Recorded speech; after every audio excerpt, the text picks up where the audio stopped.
20,000-ով 17 թվականի հետ համեմատած աճել է հանցագործությունների քանակը Հայաստանում։ Ծանր հանցագործությունները, եթե 2017 թվականին եղել է 2730,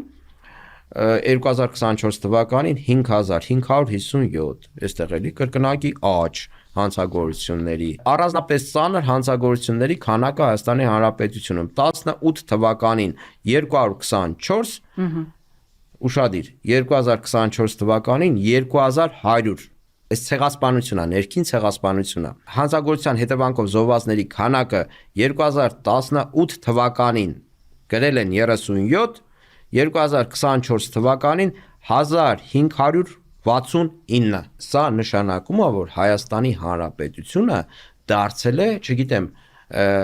փողոցները դարձել են արյունոտ ինչ-որ ռազմորկաների վայրեր, որովհետև մարդիկ չեն հավատում արդարադատությանը, չեն հավատում ոստիկանությանը, չեն հավատում իրավապահ համակարգին, հետևաբար մարդը